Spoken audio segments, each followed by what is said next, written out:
नया चैप्टर है, ठीक है, और बहुत ही इजी चैप्टर है, ठीक है ना। अगर मतलब आराम से इजीली समझोगे तो सारा कुछ समझ में आएगा 100%, ठीक है। स्टेट्स ऑफ मैटर, हाँ बोलो बोलो, कहाँ से डिलीटेड है?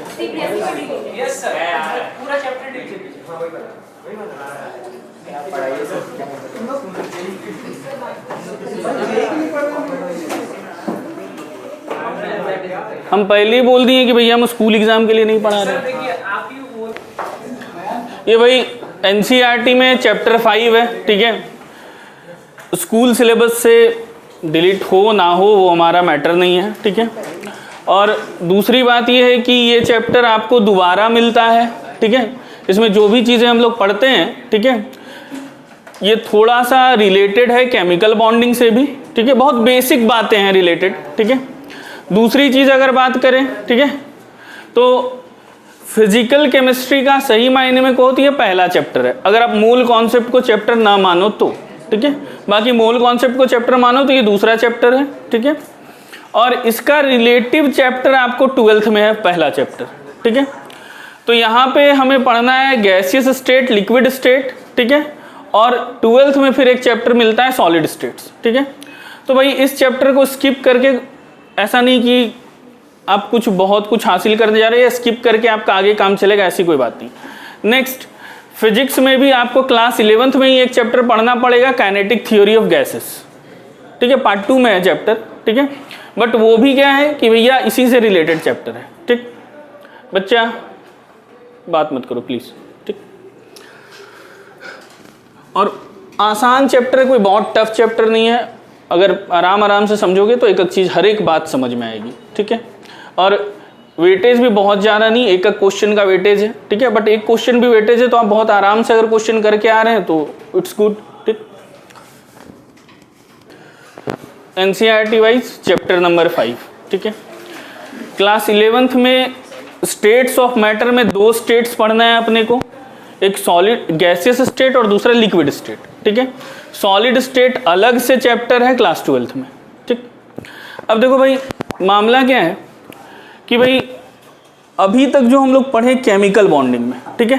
तो केमिकल बॉन्डिंग में जो भी चीज़ हम लोग पढ़ रहे थे, तो केमिकल बॉन्ड्स वो बॉन्ड थे कि हम बात कर रहे थे कि यार वो एटम के बीच में बॉन्ड हो रहा है, या आयन और इलेक्ट्रॉन के बीच में बॉन्डिंग हो रहा है, या आयन और आयन के बीच में बॉन्डिंग हो रहा है। मतलब वो ऐसी बॉन्डिंग थी जो कि मॉलिक्यूल के अंदर था और वो मॉलिक्यूल को बना रहा था।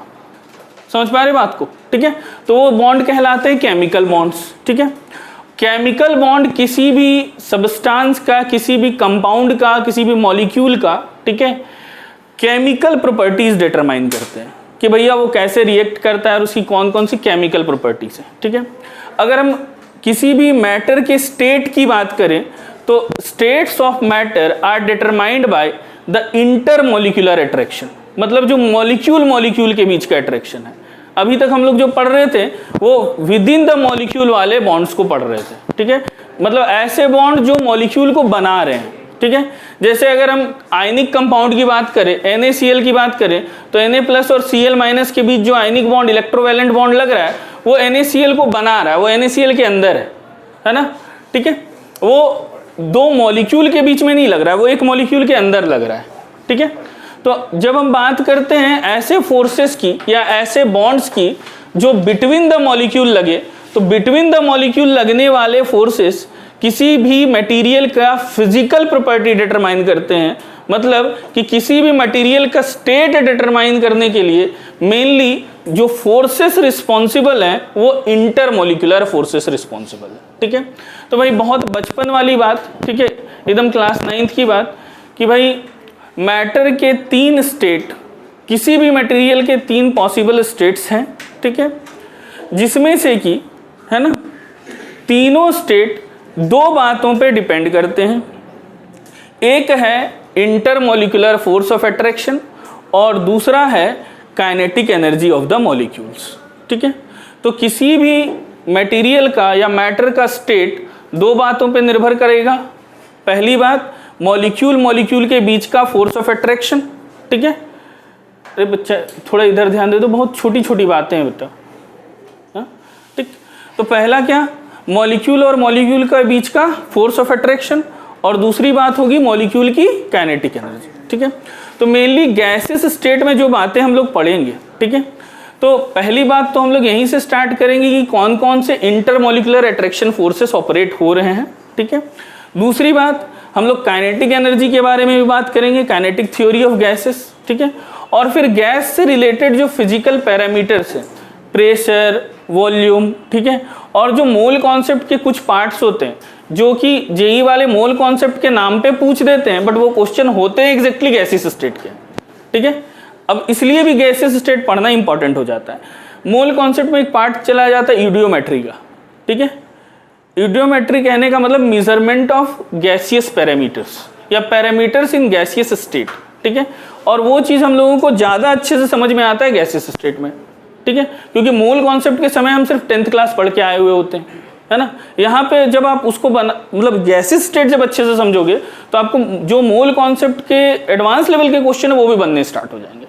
क्योंकि यहाँ पे मामला क्या है कि हम गैस को बिल्कुल अलग तरीके से पढ़ते हैं, है ना। जो ideal gas equation, real gas equation, है ना, वो सब चीज़ें, Dalton's law of partial pressure, ये जो चीज़ें पढ़े हैं, ठीक है, वो सब कुछ मेनली है किसका, गैसियस स्टेट का। ठीक है, उसके बाद जब आप क्लास 12th की फिजिकल केमिस्ट्री स्टार्ट करते हो, सॉलिड स्टेट, और दूसरा चैप्टर है सॉल्यूशन, डाइल्यूट सॉल्यूशन, तो वहाँ पे भी आपको अगेन ये चीज़ें जो Dalton's law of partial pressure है ना, कॉन्सेप्ट है पार्शियल प्रेशर का, वो सारी चीज़ें दोबारा वहाँ पे रिपीट होती है। तो सही मायने में गैसियस स्टेट या स्टेट्स ऑफ मैटर, अगर आप जेई और नीट सिलेबस की बात करो तो ये सबसे पहला चैप्टर है फिजिकल केमिस्ट्री का। अभी तक हम लोग जो पढ़े that is totally inorganic chemistry. ठीक है, अब कहो तो ये पहला चैप्टर फिजिकल केमिस्ट्री का होगा, और यहाँ से आपको फिजिकल का कॉन्सेप्ट बिल्डअप होना स्टार्ट होगा। जैसे पीरियोडिक टेबल में और एटॉमिक स्ट्रक्चर के कन्फिगरेशन से आपका जो एक कनेक्टिविटी होता है इनऑर्गेनिक का, जैसे इनऑर्गेनिक की अगर मैं बात करूँ, समझना, आप अगर रिलेशन को पकड़ लोगे ना तो आपके लिए केमिस्ट्री आसान हो जाएगी, और आप रिलेट नहीं कर पाओगे तो वही चीज़ बहुत दुखद हो जाता है। जैसे इनऑर्गेनिक की बात करते हैं, हमने जितना पढ़ा मैं उन चीज़ों में बात करता हूँ। ठीक है, जैसे समझो बात को भाई, जैसे हम एटॉमिक नंबर लेके, ठीक है, किसी भी एलिमेंट का इलेक्ट्रॉनिक कन्फिगरेशन लिखने सीखते हैं एटॉमिक स्ट्रक्चर में। ठीक है, हम क्वांटम नंबर्स पढ़ते हैं कि 4 क्वांटम नंबर है, चारों क्वांटम नंबर में जब अपन इलेक्ट्रॉन को अरेंज करते हैं, किसी भी एलिमेंट में जो भी टोटल नंबर ऑफ इलेक्ट्रॉन है एटॉमिक नंबर के बराबर है, उसको जब अपन अरेंज करते हैं सारे ऑर्बिटल्स में, तो वो कहलाता है इलेक्ट्रॉनिक कन्फिगरेशन। अब उसी इलेक्ट्रॉनिक कन्फिगरेशन के आधार पर उन एलिमेंट्स को पीरियोडिक टेबल में प्लेस किया गया है। जैसा उसका इलेक्ट्रॉनिक कन्फिगरेशन आएगा उसी हिसाब से वो एलिमेंट पीरियोडिक टेबल में रखा गया है, और जैसा वो एलिमेंट पीरियोडिक टेबल में रखा गया है उसी हिसाब से वो एलिमेंट की प्रॉपर्टीज होती हैं, है ना, चाहे वो मेटल हो या नॉन मेटल हो या मेटलॉइड हो। अब वो एलिमेंट की प्रॉपर्टी जिस तरह से है उसी तरह से वो दूसरे एलिमेंट के एटम्स से रिएक्ट करता है और बॉन्ड बनाता है। तो ये कॉन्सेप्ट टोटली रिलेट होने लगता है फिर केमिकल बॉन्डिंग के साथ। आई बात समझ में? ठीक, तो उसी तरह से सीन यहाँ पे भी है। आपको बहुत बेसिक बातें गैसियस स्टेट से पहले जाननी चाहिए थी, जो हम लोग पढ़ चुके हैं कि भैया मोल कैलकुलेशन कैसे होता है, प्रेशर क्या है, वॉल्यूम क्या है, एसटीपी, एनटीपी, वो सब हम लोग पहले पढ़ चुके हैं। ठीक है, वो सही मायने में फिजिकल केमिस्ट्री का आप स्टार्ट नहीं कर सकते। वो एक बेसिक था कि हाँ भैया हम 11th में जा रहे हैं तो ये बेसिक बातें अपने को पता होनी चाहिए, वो क्लास 9-10th का रिवीजन होता है। ठीक है, अब बात करते हैं अगर गैसियस स्टेट में, ठीक है, तो रिलेशन कहाँ है। ठीक है, अगर आप डायरेक्टली थर्मोडायनेमिक्स में जंप कर जाओगे, बिना गैसियस स्टेट पढ़े तुम सीधे थर्मोडायनेमिक्स में जंप करोगे, ठीक है, आपको थर्मोडायनेमिक्स में प्रॉब्लम होगी। आपको थर्मोडायनेमिक्स इतना प्यारा चैप्टर है, आपको सब कुछ समझ में आएगा, लेकिन मजे की बात यह है कि न्यूमेरिकल्स बनने ही नहीं पाएंगे। समझ में सब कुछ आएगा थर्मोडायनेमिक्स में और न्यूमेरिकल्स बनेंगे नहीं, एक न्यूमेरिकल नहीं बनने लगेगा। ठीक है, तो मामला कहाँ से कि भैया हमारा जो फिजिकल केमिस्ट्री का जो बेसिक्स है ना, वो है गैसियस स्टेट, और गैसियस स्टेट को हम छोड़ के थर्मो में जंप करते हैं तो फिर वो मामला गड़बड़ हो जाता है। इसलिए ये चैप्टर बहुत इंपॉर्टेंट हो जाता है। ठीक है, ये डायरेक्टली हो गए ना, तो डायरेक्टली क्वेश्चन इससे 1-2 बस आते हैं, उससे ज़्यादा नहीं आते, बट इनडायरेक्टली बहुत सारे क्वेश्चन आते हैं। ठीक है, आइडियल गैस का जो रिलेशन है उसको मोल कॉन्सेप्ट से भी रिलेट करके क्वेश्चन पूछ सकता है, उसको थर्मोडायनेमिक्स में भी रिलेट करके क्वेश्चन पूछ सकता है। ठीक है, इवन जब आप केमिकल इक्विलिब्रियम पढ़ोगे तो भी वहाँ गैसेस स्टेट की बातें आएंगी, ठीक है। इसलिए ये बहुत इंपॉर्टेंट चैप्टर बन जाता है और बहुत छोटे छोटे पॉइंट्स है, मतलब समझ लो कि हम फिजिकल केमिस्ट्री का बेसिक्स सीख रहे हैं यहाँ पे, ठीक है। तो बड़े ध्यान से एक एक चीज़ को समझना है यहाँ, ठीक। अब मामला क्या है भाई, बहुत छोटा सा पॉइंट है जो हम लोग क्लास 9th में पढ़ते हैं कि states of a matter depends on two physical parameters. The first one is the intermolecular force of attraction, जो मॉलिक्यूल के बीच का अट्रैक्शन फोर्स है, and the second one is the kinetic energy of the molecule. सिर्फ दो बातों पे निर्भर करता है, ठीक। तो पहला पॉइंट हमारा क्या है भाई, the physical state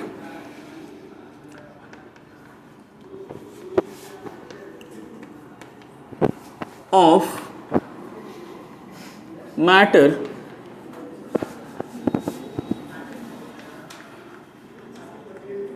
depends on two parameters, है ना बच्चा, ये एनसीईआरटी का ही लाइन है, ठीक।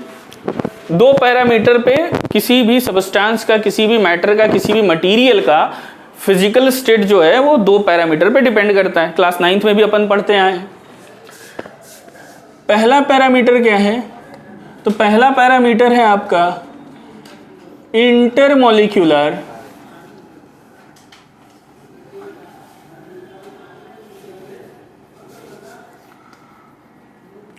फोर्स ऑफ अट्रैक्शन, ठीक है। जो केमिकल बॉन्डिंग में पढ़ रहे थे वो बिटवीन द एटम था, बिटवीन द आयन था, और आयन और इलेक्ट्रॉन के बीच का था, है ना। यहाँ पे जो पढ़ रहे हैं वो फोर्स मॉलिक्यूल के बीच का फोर्स है, इसलिए इसको क्या कहें, इंटरमॉलिक्यूलर फोर्स ऑफ अट्रैक्शन, ठीक है। दूसरी बात जिस पे फिजिकल स्टेट डिपेंड करता है वो है काइनेटिक एनर्जी ऑफ मॉलिक्यूल। तो दूसरी बात जिस पे किसी भी मैटर का फिजिकल स्टेट डिपेंड करता है वो हो गया काइनेटिक एनर्जी ऑफ मॉलिक्यूल, ठीक है, क्लियर। तो किसी भी मैटर का फिजिकल स्टेट दो बातों पे डिपेंड करता है, मॉलिक्यूल के बीच का अट्रैक्शन और दूसरी चीज मॉलिक्यूल का जो काइनेटिक एनर्जी है वो, ठीक है। काइनेटिक एनर्जी कहने का मतलब वो एनर्जी जो मॉलिक्यूल को मूव करवाने के लिए रिस्पॉन्सिबल है ना, ठीक है। अब मामला क्या, तो बच्चा मेनली हम तीन स्टेट की बात करते हैं, प्लाज्मा बीईसी को छोड़ देते हैं, तो सॉलिड, लिक्विड और गैस। अगर हम सॉलिड टू लिक्विड जाते हैं, ठीक है, तो क्या होता है जी, जब आप सॉलिड टू लिक्विड जा रहे हैं तो मॉलिक्यूल की काइनेटिक एनर्जी बढ़ती है। एकदम बहुत बेसिक बात है ना यार, क्लास 9th की बात कर रहे हैं, बट ये 9th की बात होते होते जब हम एडवांस लेवल के क्वेश्चन सॉल्व करने लगेंगे तो आप यहाँ ध्यान नहीं दोगे तो वहाँ प्रॉब्लम होगा, ठीक है। इसलिए यहाँ से चीज़ों को समझते जाओ, ठीक है। अब देखो लिक्विड टू गैस जाएंगे तो भी काइनेटिक एनर्जी क्या होती है, और जब गैस टू लिक्विड आएंगे तो इंटरमॉलिक्यूलर फोर्स इंक्रीज करेगा, है ना। और जब लिक्विड टू गैस जाएंगे तो भी इंटरमॉलिक्यूलर फोर्स क्या होगा, इंक्रीज करेगा। तो ये काइनेटिक एनर्जी और इंटरमॉलिक्यूलर फोर्स, ठीक है, एक दूसरे के इनडायरेक्टली प्रोपोर्शनल है। इंटरमॉलिक्यूलर फोर्स मतलब मॉलिक्यूल को पकड़ के रखने वाला फोर्स, है ना। तो मॉलिक्यूल को पकड़ के रखने वाला फोर्स अगर बहुत स्ट्रांग है तो मॉलिक्यूल के मूव करने की पॉसिबिलिटी कम है, तो काइनेटिक एनर्जी क्या होगी, मॉलिक्यूल की कम हो गई, ठीक है। और अगर मॉलिक्यूल बहुत ज्यादा मूव कर रहा है, काइनेटिक एनर्जी बहुत ज्यादा है, तो उसका फोर्स क्या होगा, वीक होगा।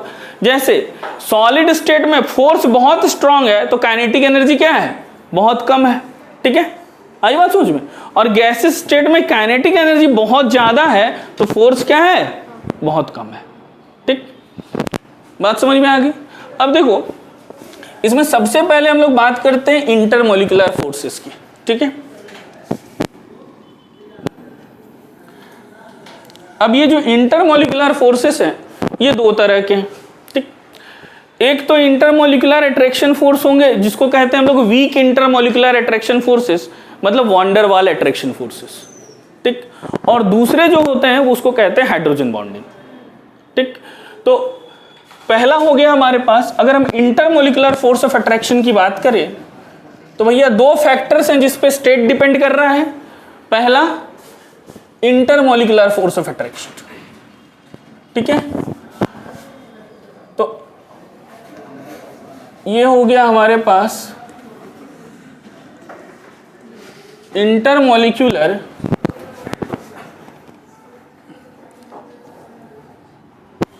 Forces of attraction. अब समझना मेरी बात को, intermolecular repulsive forces also exist. ठीक है, ऐसा नहीं है कि इंटरमोलिकुलर रिपल्सिव फोर्सेस नहीं होते, बट यहां पे इंटरमोलिकुलर रिपल्सिव फोर्सेस हमारे किसी काम का नहीं है, इसलिए हम लोग सिर्फ पढ़ते ही इंटरमोलिकुलर अट्रैक्शन फोर्सेस। ठीक है, अब इंटरमोलिकुलर अट्रैक्शन फोर्सेस में क्या है, तो भाई ये IMF है ना, इंटरमोलिकुलर अट्रैक्शन फोर्सेस, ये दो तरह का होगा। पहला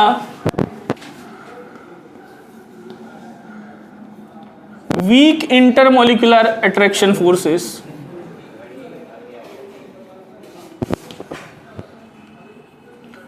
वीक इंटरमोलिकुलर अट्रैक्शन फोर्सेस, इन्हीं को कहते हैं वान डर वाल्स फोर्सेस। और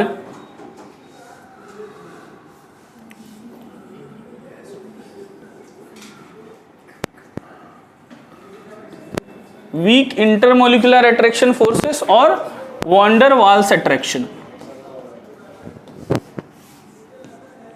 ठीक है, तो भाई इंटरमोलिकुलर फोर्सेस में पहला तो हो गया वीक इंटरमोलिकुलर अट्रैक्शन फोर्सेस या वान डर वाल अट्रैक्शन फोर्सेस। ठीक, दूसरा टाइप है हमारे पास हाइड्रोजन बॉन्डिंग।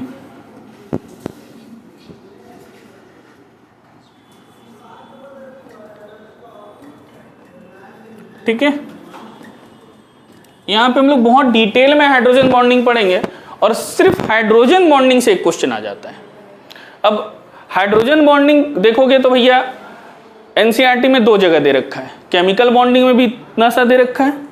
ठीक है, और इस स्टेट्स ऑफ मैटर में भी इतना सा दे रखा है। ठीक है, बट हम लोग को थोड़े डिटेल में पढ़ना पड़ेगा। ठीक है, क्योंकि हाइड्रोजन बॉन्डिंग के एप्लीकेशन इनऑर्गेनिक केमिस्ट्री में भी आते हैं। ठीक, अब जो हाइड्रोजन बॉन्डिंग है ये दो तरह का है और मुझे डिटेल्स में यहीं पे पढ़ाना था, इसलिए मैंने केमिकल बॉन्डिंग के लास्ट में हाइड्रोजन बॉन्डिंग नहीं पढ़ाया था, क्योंकि जस्ट यही पढ़ाना ही है। अब देखो ये दो तरह के होंगे। पहला इंटरमोलिकुलर, इंटरमोलिकुलर का मतलब क्या है जी, बिटवीन द मॉलिक्यूल। इंटर का मतलब क्या हुआ, बिटवीन। और दूसरा इंट्रामोलिकुलर, इंट्रा का मतलब क्या होता है, विद इन, है ना। तो इंट्रा का मतलब हो गया विद इन और इंटर का मतलब हो गया बिटवीन। तो इंटरमोलिकुलर हाइड्रोजन बॉन्डिंग, ऐसी हाइड्रोजन बॉन्डिंग जो दो मॉलिक्यूल के बीच में एग्जिस्ट करे। ठीक है, और इंट्रामोलिकुलर हाइड्रोजन बॉन्डिंग जो विद इन द मॉलिक्यूल हो, एक ही मॉलिक्यूल के अंदर हो। ठीक, तो भाई पहला इंटरमोलिकुलर और दूसरा इंट्रामोलिकुलर। देखो बच्चा, शुरू से ध्यान देके समझोगे 100% ये चैप्टर समझ में आएगा। ठीक है,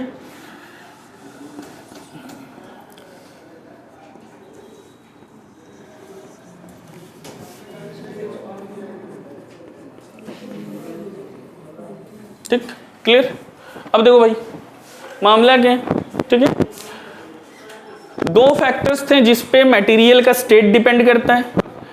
first one is IMF intermolecular attraction forces, दूसरा काइनेटिक एनर्जी ऑफ मॉलिक्यूल। अभी फिलहाल अपन बात किसकी कर रहे हैं, इंटरमोलिकुलर अट्रैक्शन फोर्सेस। ठीक है, तो intermolecular attraction forces are of two types, weak intermolecular जिसको बोलते हैं वान डर वाल अट्रैक्शन फोर्सेस। ठीक है, और दूसरा हाइड्रोजन बॉन्डिंग। अब एक बात पे ध्यान रखना। ठीक है, all attractive weak intermolecular forces are called van der Waals forces.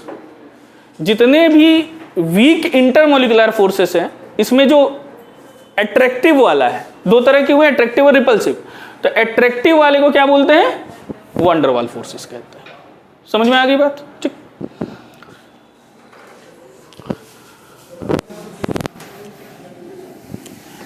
अब पहला स्टार्ट कर रहा हूं, ठीक है, इधर तो लिख लियोगे ना, ठीक है। अब देखो जी बच्चा, पहला कौन सा है, वंडरवाल फोर्सेस।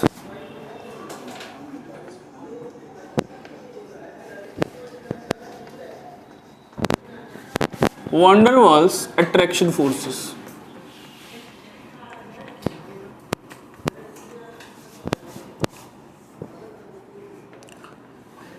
और देखो बेटा, एक बहुत प्रैक्टिकल बात है, ठीक है, आप एकदम सिंपल सी बात है, कबीर वाणी वाली बात है, ठीक है।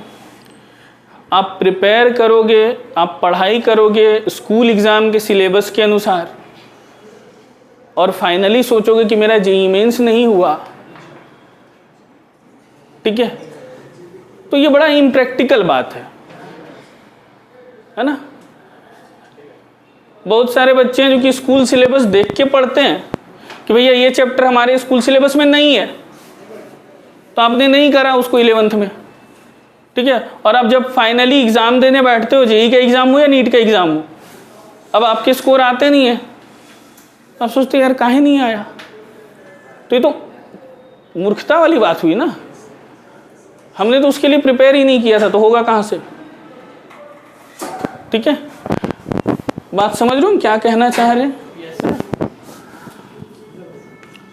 तो आपको 2 साल के बाद आपको क्या प्राप्त करना है, उसके हिसाब से आपको आज से तैयारी करना होगा, तभी उपाय है, ठीक है। और पहले अटेम्प्ट में एग्जाम क्लियर करने की कोशिश करें, पंचवर्षीय योजना में जाने का कोई जरूरत नहीं है। हाँ, गूगल कर लेना।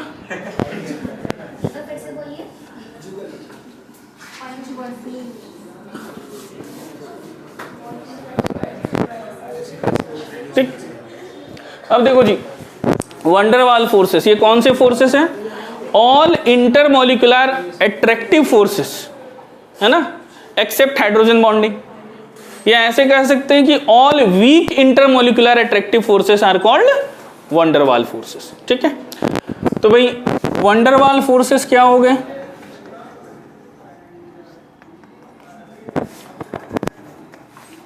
All weak intermolecular attractive forces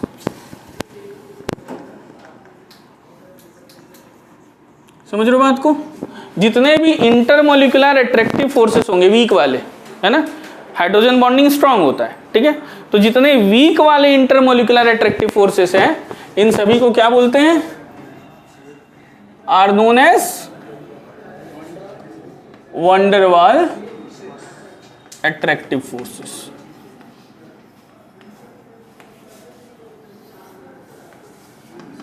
ठीक, क्लियर, कोई दिक्कत नहीं, ठीक।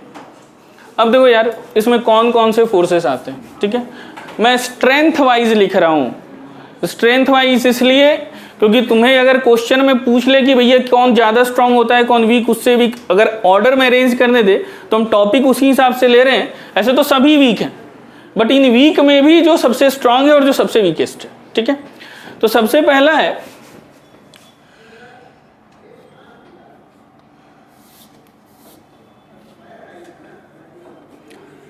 Ion dipole attraction.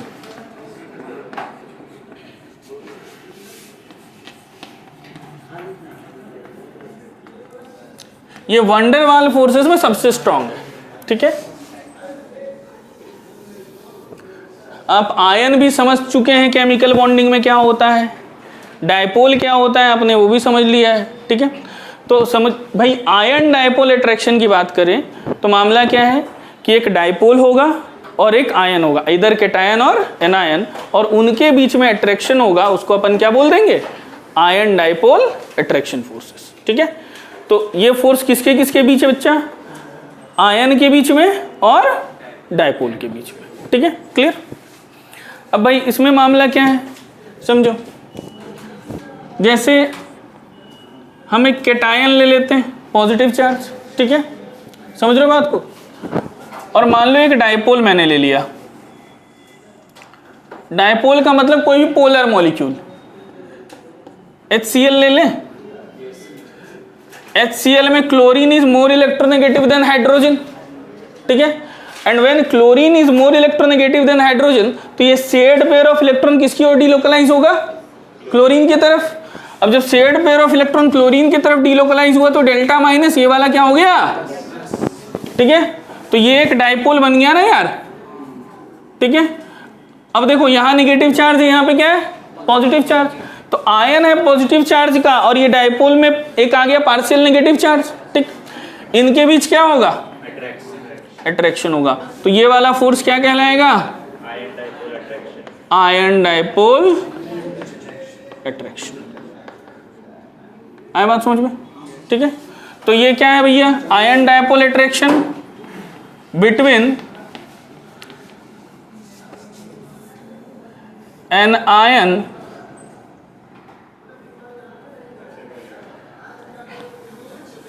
N ion नहीं है, एन आयन है ना, वो कैटायन एनायन दोनों हो सकता है, एन आयन, ठीक है, एक ion and a polar molecule. तो एक आयन और एक पोलर मॉलिक्यूल के बीच में जो होगा उसको हम लोग क्या बोल देंगे, आयन डायपोल अट्रैक्शन, ठीक है। अब देखो भाई यहां पे जो फोर्स है, अब समझो बच्चा, जहां भी फोर्स है वहां पे एनर्जी है, ठीक है।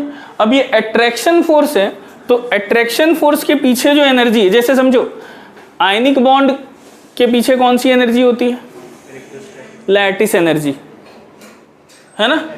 आयनिक बॉन्ड जो है वहां इलेक्ट्रोस्टैटिक फोर्स है, एनर्जी कौन सी एसोसिएटेड है, लैटिस एनर्जी, ठीक है। आ रही बात समझ में, क्लियर। अच्छा, अगर आपसे सीधा सीधा क्वेश्चन पूछ लिया जाए कि हाइड्रेशन एनर्जी जो है वहां पे कौन सा अट्रैक्शन फोर्स काम कर रहा है,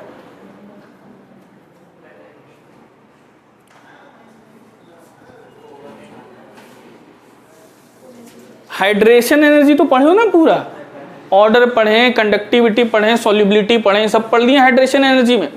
अब हाइड्रेशन एनर्जी में कौन सा अट्रैक्शन फोर्स है वहां पे,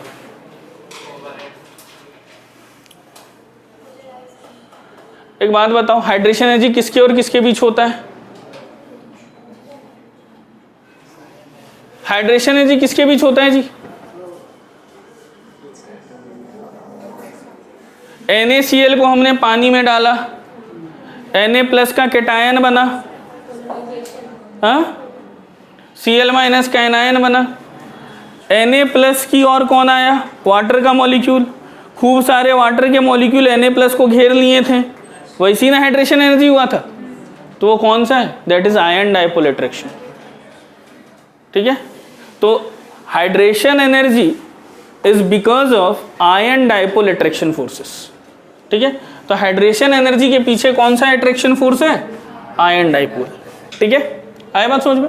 तो भाई यहाँ पे जो एनर्जी होगी तो अट्रैक्शन फोर्स है, तो इस एनर्जी को कहते हैं अपन इंटरैक्शन एनर्जी। कौन सी एनर्जी है, इंटरैक्शन एनर्जी, हर में इंटरैक्शन एनर्जी होगी, ठीक है। तो जो इंटरैक्शन एनर्जी का रिलेशन होगा वही फोर्स का रिलेशन होगा, ठीक है। तो इस केस में इंटरैक्शन एनर्जी जो है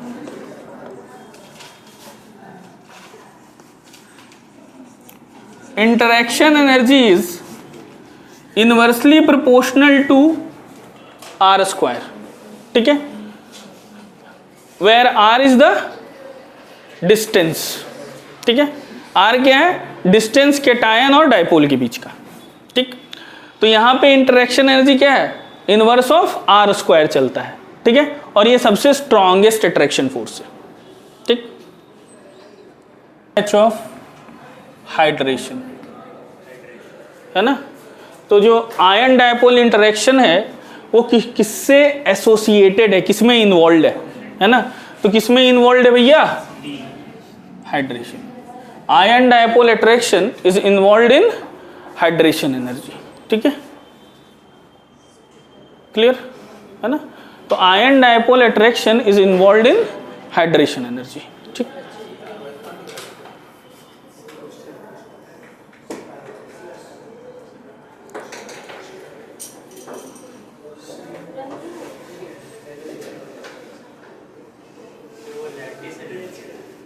हाँ, लैटिस।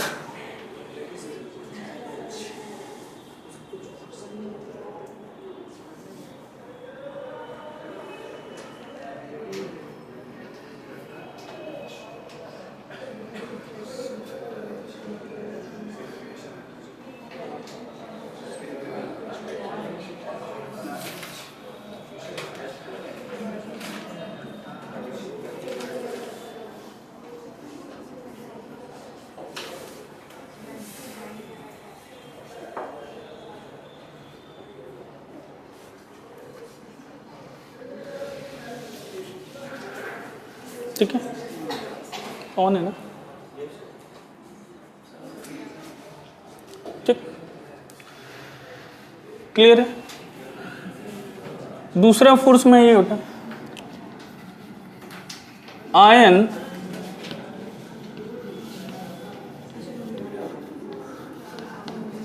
Induced dipole attraction. अब देखो यार, आयन डायपोल में क्या है कि एक आयन पहले से है और एक पोलर मॉलिक्यूल पहले से है। ठीक है, तो एक आयन भी पहले से है और एक पोलर मॉलिक्यूल भी पहले से है, उनके बीच अगर अट्रैक्शन फोर्स है तो हुआ आयन डायपोल। ठीक है, अब आयन इंड्यूस्ड डायपोल मतलब वो पहले से डायपोल है नहीं, उसको आयन जो है वो इंड्यूस करके डायपोल बना रहा है। ठीक है, इसमें क्या होगा कि जैसे समझिए यहाँ पे कैटायन है और एक न्यूट्रल मॉलिक्यूल है। ठीक है, आई बात समझ में? इस न्यूट्रल मॉलिक्यूल में समझो कि मोनो एटॉमिक है, एक ही एटम का मॉलिक्यूल है, मतलब कोई नोबल गैस होगा। ठीक, यहाँ पे पॉजिटिव चार्ज सेंटर पे है और ये न्यूट्रल है ना? न्यूट्रल है मतलब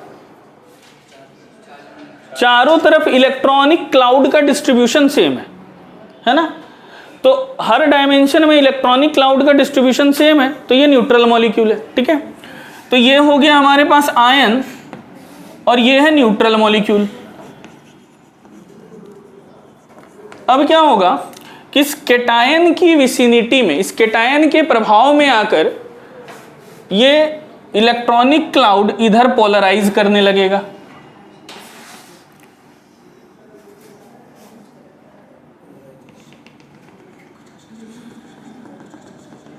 आए बात समझ में?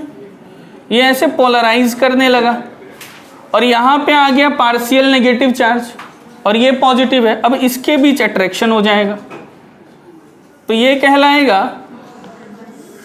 आयन इंड्यूस्ड डायपोल,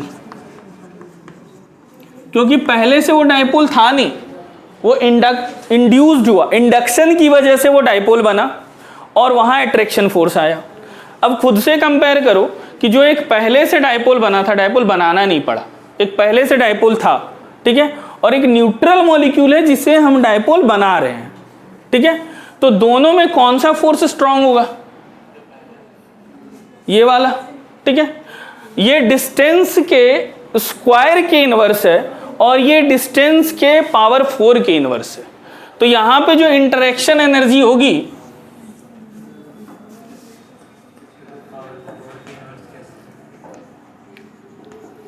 ये प्रैक्टिकल एस्पेक्ट है, एक्सपेरिमेंटल रिजल्ट है। बस हमें इस रिजल्ट से कंक्लूजन निकालना है कि ये वीक है ना? 1/r⁴। ठीक है, तो देखो ये इसमें इंटरेक्शन एनर्जी कितनी है बच्चा? r² इनवर्स पे। ठीक है, और यहां इंटरेक्शन एनर्जी कितनी है? r⁴ का इनवर्स। ठीक है, एक r² है, दूसरा r का पावर 4 के इनवर्स है। ठीक है, तो इसका मतलब अगर समझो यहां पे आप डिस्टेंस 1 यूनिट बढ़ाओगे, अरे बात समझ में, मान लो 1 से 2 कर दिए। ठीक है, तो वो इंटरेक्शन एनर्जी 4 टाइम्स कम हो जाएगी, और यहां पे अगर तुम 1 से 2 कर दिए तो इंटरेक्शन एनर्जी 16 टाइम्स कम हो जाएगी। ठीक है, तो ये बहुत ज़्यादा वीक हो गया इसके कंपैरिजन में। और थ्योरेटिकली भी अगर हम लोग देखना चाहें, मतलब चीज़ों को फील भी करना चाहो, तो तो मामला क्या है कि भाई यहाँ पे डायपोल अपने को बनाना नहीं पड़ा, यहाँ पे अट्रैक्शन तो एग्जिस्टिंग है ना, यहाँ पे डायपोल पहले बनाना पड़ा, पहले इंडक्शन में एनर्जी चली गई और उसके बाद वो फोर्स आया है, ठीक है। तो ये वाला ज्यादा स्ट्रांग होगा किसके कंपैरिजन में, इसके कंपैरिजन में, ठीक है। मतलब ये जो है ये बहुत स्ट्रांग है ना, उसके कंपैरिजन में, क्योंकि यहाँ रेडियस बढ़ाने पे बहुत ज्यादा डिक्रीमेंट नहीं है, वहां बढ़ाने पे बहुत ज्यादा डिक्रीमेंट है ना। तो वॉन डेर वाल अट्रैक्शन में सबसे स्ट्रांग आयन डायपोल, उसके बाद आयन इंड्यूस्ड डायपोल। अब इससे भी वीक फोर्सेस है ना, ये तो दूसरे नंबर का है, ठीक है। इसके बाद भी कुछ वीक फोर्सेस आएंगे, ठीक। क्लियर बात समझ में आया, ठीक। इसको मैं ऐसा करता हूं, यहां लिख देता हूं।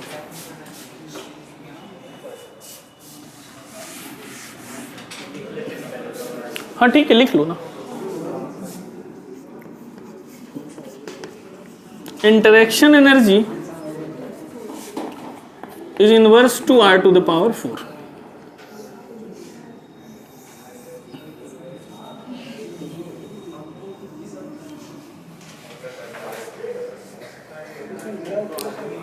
क्या हुआ अंकित?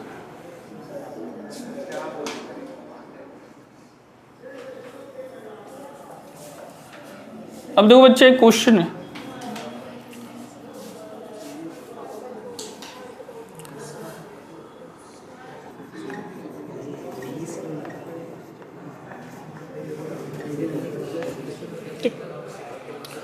अब देखो भाई क्वेश्चन क्या कह रहा है कि with in the ionic compound जो कोवेलेंट कैरेक्टर आते हैं, ठीक है, ये भी पढ़ लिए ना हम लोग कि आयनिक कंपाउंड के अंदर पहला स्टेटमेंट क्या था भाई, no any ionic compound is 100% ionic, है ना। कोई भी आयनिक कंपाउंड 100% आयनिक नहीं होता है, उसमें थोड़ा ना थोड़ा कोवेलेंट कैरेक्टर होते ही होते हैं, ठीक है।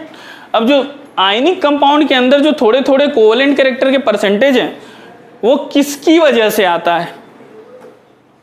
Dipole dipole attraction, ion dipole attraction, dispersion forces और आयन इंड्यूस्ड डायपोल। तो ये किसकी वजह से आ रहा है? आयन इंड्यूस्ड डायपोल की वजह से आ रहा है, क्योंकि वहां पे भी जो कोवेलेंट कैरेक्टर आता है आयनिक कंपाउंड में, पोलराइजेशन की वजह से आता है। आए बात समझ में, ठीक है। और वो पोलराइजेशन कहाँ है? ये पोलराइजेशन वाला ही केस है। प्रियांशी, नेक्स्ट क्वेश्चन देखिएगा।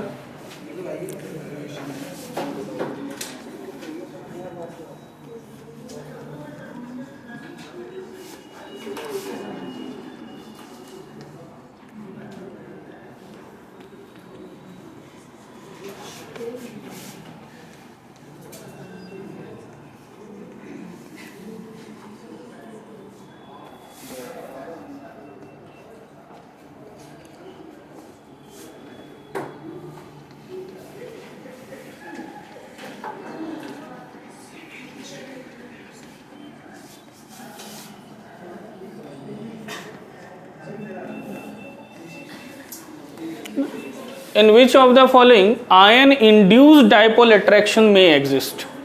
इनमें से किसमें ion induced dipole force exist हो सकता है, ठीक है। पहला Cl माइनस Cl2 के साथ, ठीक, क्या हुआ? दूसरा है K प्लस बेंजीन के साथ,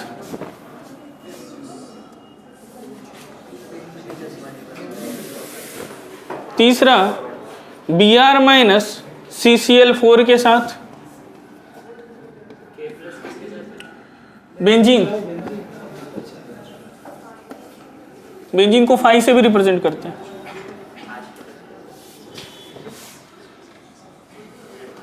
नेक्स्ट Na प्लस वाटर के साथ। वन और मोर देन वन आंसर में बी करेक्ट।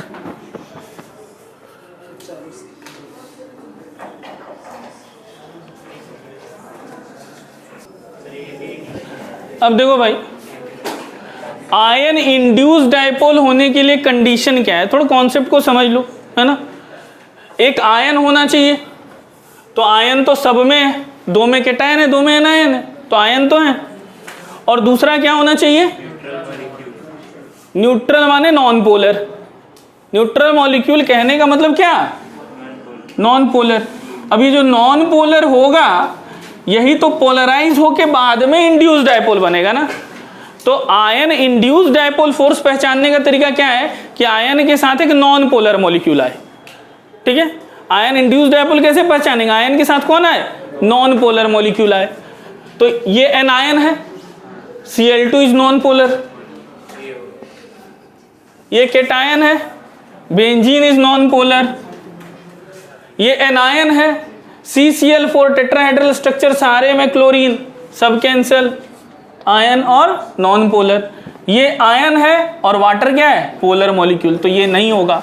आंसर क्या हो गया,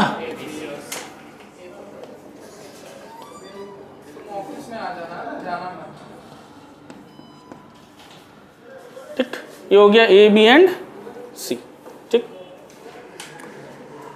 बात समझ में आया,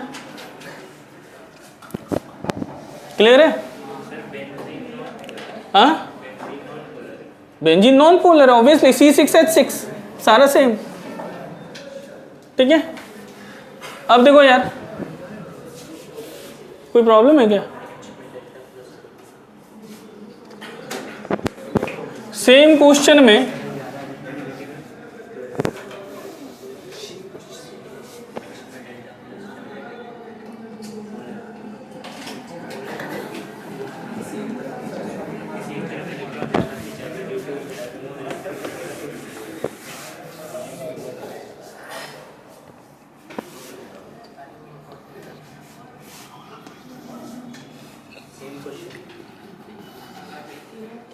बस हमने क्या बदल दिया, आयन इंड्यूस्ड डायपोल नहीं, अभी आयन डायपोल कर दिए। इसमें से किसमें आयन डायपोल एग्जिस्ट कर सकता है,